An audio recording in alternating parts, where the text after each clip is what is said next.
Gowri's cook ട്യൂബിലേക്ക് എല്ലാവർക്കും സ്വാഗതം. ഇന്ന് നമുക്ക് വളരെ ഹെൽത്തി ആയിട്ടുള്ളൊരു വെജിറ്റബിൾ സലാഡ് ഉണ്ടാക്കാം.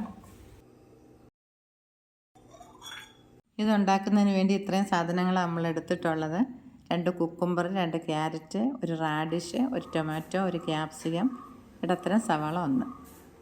സവാള ഒഴിച്ചുള്ള സാധനങ്ങളെല്ലാം വിനാഗിരി ഒഴിച്ച വെള്ളത്തിൽ അരമണിക്കൂർ ഇട്ട് വെച്ചിട്ടുണ്ടായിരുന്നു. ഇനി ഉപ്പ് തേച്ച് നന്നായിട്ട് ഇതെല്ലാം ഒന്ന് കഴുകിയെടുക്കാം. ഉപ്പുപൊടി ഇട്ട് ഇതുപോലെ നല്ലതായിട്ട് അങ്ങ് തേക്കണം, എന്നിട്ട് വേണം കഴുകിയെടുക്കേണ്ടുന്നത്. ഇതുപോലെ മുള്ളങ്കിയും ക്യാരറ്റും ഉപ്പിട്ട് തേച്ച് കഴുകിയെടുക്കാം. ടൊമാറ്റോയിലും ക്യാപ്സിക്കത്തിലും ഒക്കെ ചെറുതായിട്ട് ഉപ്പൊന്ന് തൂവി തേച്ച് കഴുകിയെടുത്താൽ മതി. ഇതുപോലെ അങ്ങ് തേക്കണ്ട. ഈ ഒരു രീതിയിലാണ് ഞാൻ എപ്പോഴും ചെയ്യുന്നത്. ഇതിൻ്റെ തൊലിയൊന്നും കളയത്തില്ല. ചില സമയത്ത് കുക്കുംബറിൻ്റെ തൊലി കളയും.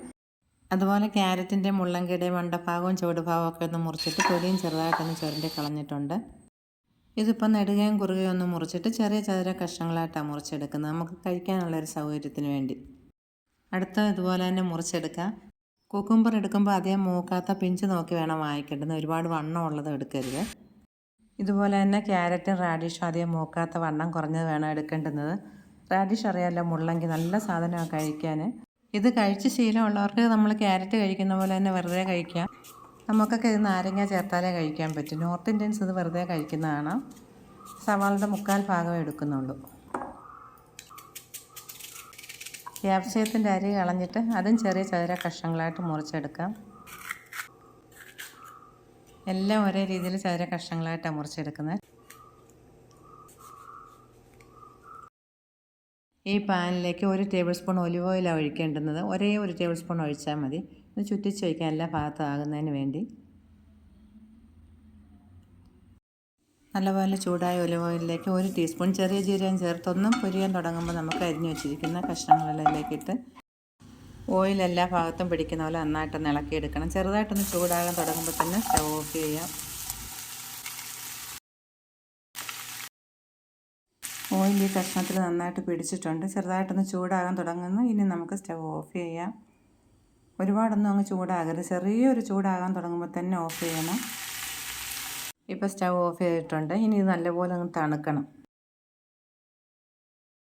നല്ലപോലെ തണുത്തിട്ടുണ്ട്. ഇനിയും പൊടിയായിട്ട് അരിഞ്ഞ് വെച്ച കുറച്ച് മല്ലിയില ചേർക്കാം.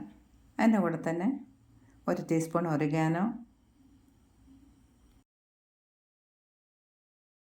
ചില്ലി ഫ്ലേക്സ് 1 ടീസ്പൂൺ ചേർക്കുന്നുണ്ട്. എരിവ് കുറച്ച് മതിയെങ്കിൽ 1/2 ടീസ്പൂൺ ചേർത്താൽ മതി. നല്ല എരിവുള്ള കുരുമുളക് പൊടിച്ച 1/2 ടീസ്പൂൺ, ഉപ്പുപൊടി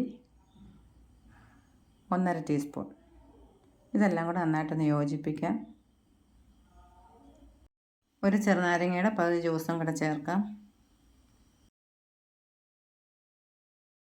ഉപ്പ് ചേർത്ത് വേവിച്ച് വെച്ച കടല ഇത്രയും ചേർക്കാം. ഇതിലിപ്പോൾ നമ്മൾ ടൊമാറ്റോയും ലെമൺ ജ്യൂസും ഒക്കെ ചേർത്തിട്ടുള്ളത് കൊണ്ട് തന്നെ ഒരുവിധം പുളിപ്പുണ്ട്. ഇനി അധികം പുളിപ്പില്ലാത്ത ഇത്രയും തൈരും കൂടെ ചേർക്കാം. തൈര് ചേർത്തിട്ട് വീണ്ടും കുറച്ച് മല്ലിയിലയും കൂടെ ചേർക്കാം. മല്ലിയിലയുടെ ടേസ്റ്റ് ഇഷ്ടമുള്ളവർക്ക് ഇതുപോലെ ചേർക്കുന്നത് നല്ലതാണ്, ഇല്ലെങ്കിൽ ആദ്യം ചേർത്ത് അത്രയും മതിയാവും. നല്ലൊരു ടേസ്റ്റിന് നമുക്ക് കുറച്ച് പൊമഗ്രാനൈറ്റും കൂടെ എൻ്റെ കൂടെ ചേർക്കണം. വളരെ ടേസ്റ്റിയും ഹെൽത്തിയുമായിട്ടുള്ളൊരു സാലഡാണ് ഇത്. ഈ സാലഡ് നമുക്ക് ബ്രേക്ക്ഫാസ്റ്റായിട്ട് വേണമെങ്കിലും കഴിക്കാം, ഇല്ലെങ്കിൽ ഇടനേരങ്ങളിൽ കഴിക്കാം. നിങ്ങളുടെ അഭിപ്രായങ്ങൾ തീർച്ചയായിട്ടും കമൻ്റായിട്ട് രേഖപ്പെടുത്തണം. ഇഷ്ടമായെങ്കിൽ ലൈക്കും ചെയ്യണം. വീണ്ടും കാണാം. താങ്ക്